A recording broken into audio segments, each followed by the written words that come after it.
고운 사랑의 헌신이란 제목으로 하나님의 말씀 전하도록 하겠습니다. 하나님은 하나님의 백성된 성도들이 하나님께 올 수 있는, 그리고 하나님께 나아갈 수 있는 방법을 친히 알려주셨습니다. 그것이 바로 제사법입니다. 하나님이 우리에게 알려주신 제사의 목적은 하나님과 나의 관계가 회복되고 다시 시작할 수 있는 통로로서 우리에게 주신 귀중한 장치입니다. 제사법을 우리가 이해하기 쉬운 말로 하면 예배의 방법입니다. 하나님께 나아갈 수 있는 약속으로서 하나님은 우리에게 예배를 허락하신 것입니다. 그리고 예배자는 하나님께 나가기 위해서 반드시 예물을 가지고 가야 합니다. 흠없는 동물을 데리고 가서 불로 태우는 제사가 번제입니다. 나를 대신해서 죽는 동물을 통해 그 희생의 속죄를 하나님께서 받아들이시고 그 사람을 받아주십니다. 하나님께서 그렇게 정하셨습니다. 즉 하나님은 누군가의 희생을 통해 용서받는 것을 우리에게 장치로서 눈에 보이게 시각적으로 보여주시는 것입니다. 내가 죽어야 하는데 나 대신 죽는 동물을 통해 나의 죄가 해체되고 그리고 태워지고 최종적으로는 연기가 되어서 내 눈앞에서 사라지는 것을 하나님께서 보도록 허락하신 것입니다. 그런데 번제의 제물, 즉 여기서 한 번 더 짚고 넘어가고 싶은 것은 흠없는 동물 그 자체가, 동물이 인간을 대신한다는 그 자체가 사실 이미 흠이 있는 것입니다. 가축이 인간을 대신해서 죽는 것이 뭔가 어색하고 불편합니다. 가축이 인간을 대신할 수 없다는 것을 민감한 예배자들은 하나님께 제사를 드리면 드릴수록 알아가게 됩니다. 그리고 완전한 제물에 대한 어떤 목마름, 이 동물이 정말 나의 죄를 사할 수 있을까 하는 어떤 그리움을 불러일으키는 효과가 있다라는 것입니다. 히브리서 9장 13절에서 14절의 말씀에 보면은 염소와 황소의 피와 및 암송아지의 죄를 부정한 자에게 뿌려 그 육체를 정결하게 하여 거룩하게 하거든 하물며 영원하신 성령으로 말미암아 흠없는 자기를 하나님께 드린 그리스도의 피가 어찌 너희 양심을 죽은 행실에서 깨끗하게 하고 살아계신 하나님을 섬기게 하지 못하겠느냐. 염소와 황소의 피, 그 다음 온전한 제물 그리스도가 오셔서 우리를 온전케 하고 거룩하게 하셨다는 그 말씀이, 그리고 그 역사가 우리 삶 가운데 이루어졌다라는 것입니다. 즉 예수 그리스도가 내가 찾던 흠없고 온전한 분임을 발견할 때 참된 예배자들은 그 목마름과 그 그리움이 해소되고 우리의 삶을 그분께 맡기며 생명의 역사가 그때부터 온전하게 다시 시작된다라는 것입니다. 흠없는 제물하면 생각나는 이야기가 하나 있습니다. 저는 그동안 오랫동안 거의 10년 가까이 유치부와 유초등부를 섬겼습니다. 아이들이 가장 먼저 가르치면 좋을 게 무엇일까 늘 생각했을 때 하나님께 드리는 헌금을 늘 준비되어서 드릴 수 있도록 하자, 이 생각을 하고 선생님들과 늘 준비를 했습니다. 그래서 오면은 가장 먼저 준비해야 될 것은 헌금입니다. 헌금 봉투에 자신의 이름을 쓰고, 유치부 아이들이 100원, 500원 가져오거든요. 그래도 헌금 봉투에 넣고 이름을 쓰고 액수를 쓰고 꼭 감사의 내용을 쓰게 했습니다. 유치부, 유초등부 항상 그렇게 알려주었습니다. 중고등부 아이들과 이번에 우리가 다음 주에 세례식과 또 입교가 있어서 문답식 교육을 했습니다. 40분씩 문답 교육을 하면서 아이들이 참으로 예배를 위해 준비된 부분이 부족하구나라는 것을 느꼈습니다. 그리고 우리가 11시 예배를 함께 드리면서 아이들이 헌금을 중고등부가 따로 드립니다.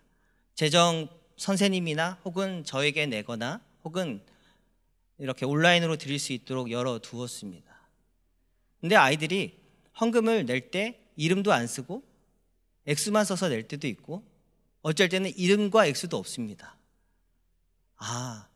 준비시켜야 되겠구나. 아이들이 예배를 온전하게 드릴 수 있도록 알려줘야겠구나라는 생각이 들었습니다. 우리가 레위기를 읽으면서 조금은 지루할 수 있는데 하나 깨닫게 되는 것은 무엇이냐면 하나님께서 우리가 예배 드릴 수 있도록 상세하게 준비시켜 주신다는 것입니다. 흠없는 것을 가져와라.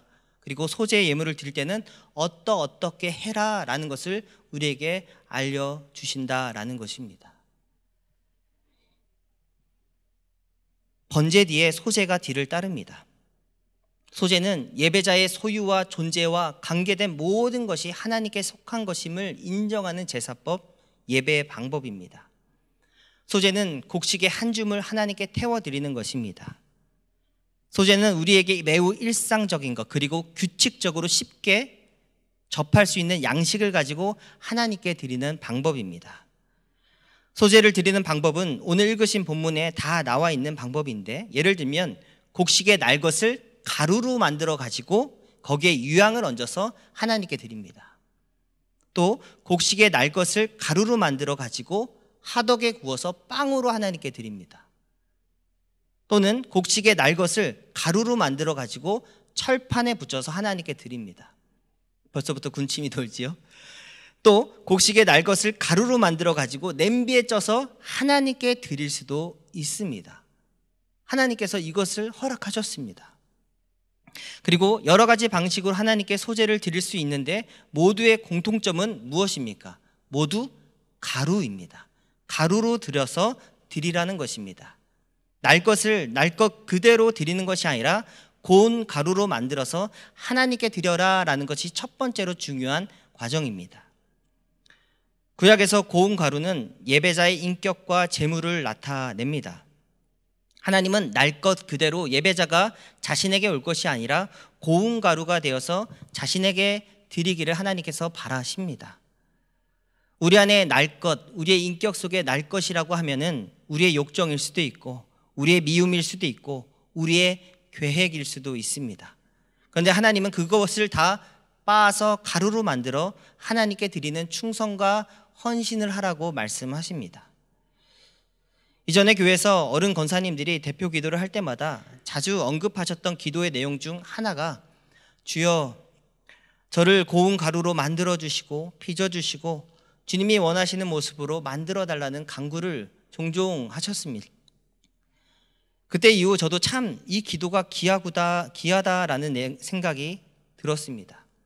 주여 저를 고운 가루로 드리오니 언제든지 주님이 원하시는 모습대로 나를 빚어 주십시오. 나를 만들어 주십시오. 정말 마음을 다하지 않으면 쉽게 고백되어지지 않는 기도입니다. 소제를 드릴 때 첨가되는 것이 있습니다. 그것은 기름과 유황입니다. 오늘 본문 1절과 2절을 한번 같이 읽어보도록 하겠습니다. 시작. 누구든지 소제의 예물을 여호와께 드리려거든 고운 가루로 예물을 삼아 그 위에 기름을 붓고 또 그 위에 유황을 놓아 아론의 자손 제사장들에게로 가져갈 것이요 제사장은 그 고운 가루 한 움큼과 기름과 그 모든 유황을 가져다가 기념물로 제단 위에 불사를 지니 이는 화제라 여호와께 향기로운 냄새니라. 기름은 여호와께 구별하여 깨끗하게 드립니다라는 것을 의미합니다. 하나님을 위하여 하나님의 품으로 갈 것이니 거룩하게 깨끗하게 드립니다라는 뜻입니다. 그리고 유황은 번제를 드릴 때 올라오는 향기 같은 효과를 가지고 있어서 하나님을 기쁘시게 합니다라는 뜻입니다. 즉 기름과 유황을 첨가해서 드린다는 것은 재물을 더 풍성하게 하고 재물을 더 바람직하게 하고 따라서 하나님께 더 기쁨이 되게 하겠습니다라는 의미에서 함께 드려라 말씀하시는 것입니다. 하지만 반대로 누룩과 꿀은 섞지 말 것을 명령하십니다. 11절 말씀 함께 보도록 하겠습니다. 시작. 너희가 여호와께 드리는 모든 소제물에는 누룩을 넣지 말지니 너희가 누룩이나 꿀을 여호와께 화제로 드려 사르지 못할지니라. 누룩은 발효 과정에서 부패나 변질을 조장합니다. 예수님은 누룩에 대해서 부정적인 말씀을 자주 언급하셨습니다. 즉 인간의 악한 성향을 나타내는 표현으로 사용하십니다. 특별히 바리새인들의 거짓 가르침을 누룩과 같다, 조심해라 말씀하셨고 이야기하셨습니다. 한마디로 누룩은 죄를 상징합니다. 물론 누룩을 넣으면, 이스트를 넣으면 빵이 커지고 또한 부드러워져서 맛있습니다. 누룩을 안 넣으면 안 될 것 같은데 하나님은 그 누룩이 쉽게 변질되고 부패되는 인간 자신을 지칭하기 때문에 하나님께 드리는 것에 누룩을 넣지 말아라 라고 상징으로서, 의미로서 우리에게 말씀하셨습니다. 또한 꿀을 넣지 말라고 하셨습니다. 꿀과 누룩의 공통점이 무엇입니까? 우리의 입맛대로 살려는 하나의 유혹을 상징합니다. 하나님은 주님의 뜻이 아니라 우리의 본능이 요구하는 입맛대로 사는 것을 철저하게 배격하시고 제거하고 하나님께 올 것을 이야기하시는 것입니다. 그리고 13절에 모든 소재물에 마지막으로 소금을 쳐야 한다고 말씀하십니다. 그리고 이것을 하나님의 언약의 소금이라고 명칭하십니다. 같이 한번 13절 읽겠습니다. 시작. 내 모든 소재물에 소금을 치라. 내 하나님의 언약의 소금을 빼지 못할지니 이는 네 예물에 소금을 드릴지니라. 내 모든 예물에 소금을 드려라 말씀합니다. 하나님의 언약의 소금이 무엇입니까? 그 소금의 특성, 그리고 하나님의 그 특성 함께 중복되는 그 의미가 무엇입니까? 영속성, 변치 않음을 의미합니다. 하나님께서 나와 너의 그 관계를 생명의 관계로서 지속적으로 계속적으로 함께 하시겠다라고 말씀하시는 것입니다. 그리고 하나님께서 친히 이 생명의 관계를 온전히 영원히 그리고 변치 않고 이끌고 가시겠다고 말씀하는 것입니다. 그러므로 우리에게 필요한 것, 소금 언약을 가운데 두고 하나님과 나 사이에 나도 하나님 변하지 않겠습니다, 나도 하나님과 늘 동행하겠습니다 라는 고백과 우리 자신을 하나님께 맡기는 삶의 행보가 필요한 것입니다. 이처럼 소재는 하나님께 정기적으로 그리고 하나님께 규칙적으로 드리기 쉽게 우리 일상에서 쉽게 접할 수 있고, 그리고 흔한 것들 중에 그 몇 가지 재료를 가지고 하나님께 감사를 드리는 제사법 중에 하나라는 것입니다. 마지막으로 소재는 나눔입니다. 레위기 2장 8절에서 10절까지의 말씀을 우리 한번 같이 읽도록 하겠습니다. 시작. 너는 이것들로 만든 소재물을 여호와께 가져다가 제사장에게 줄 것이요, 제사장은 그것을 제단으로 가져가서 그 소재물 중에서 기념할 것을 가져다가 제단 위에서 불사를 지니 이는 화제라. 여호와께 향기로운 냄새니라. 소재물에 남은 것은 아론과 그의 아들들에게 돌릴지니 이는 여호와의 화제물 중에 지극히 거룩한 것이니라. 아멘. 백성들이 하나님께 소재물을 가져옵니다. 가루로 가져올 수도 있고 화덕으로 가져올 수도 있고 전으로 혹은 찐 것으로 하나님께 가져올 수도 있습니다. 어떠한 형태로 가져오든지 간에 한 움큼은 하나님께 드리고, 그리고 나머지 것은 제사장에게 드려라 말합니다. 나머지 몫은 제사장이 일상에서 먹게 됩니다. 제물을 들고 오는 사람이 나와 하나님과의 관계만을 생각하는 것을 넘어 제사장과의 관계도 중요하고, 제사장과의 소통도 중요하고, 하나님과의 교통도 중요하지만 제사장과의 교통도 소중하다는 것을 하나님께서 말씀하시는 것입니다. 만약 제물을 들고 오는 사람이 하나님께 드린 몫만 가지고 오면은 제사장에게 돌아갈 몫은 없습니다. 일상생활에서 제사장은 없는 것입니다.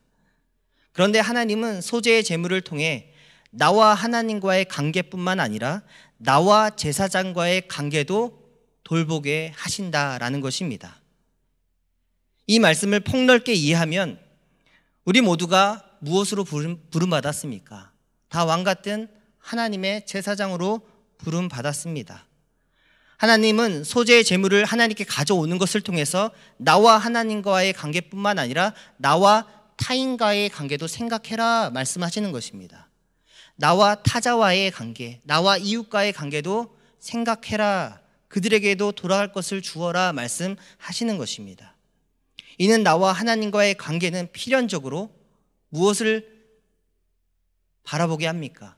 나와 이웃, 나와 타인과의 관계도 포함되어 있다라는 것입니다. 하나님과의 나와 관계뿐만 아니라 나와 성도와의 관계도 있다라는 것입니다. 하나님과의 관계만 회복되면 된다고 생각하는 것은 하나님이 생각하시는 성도의 그 신앙생활을 반만 아는 것입니다.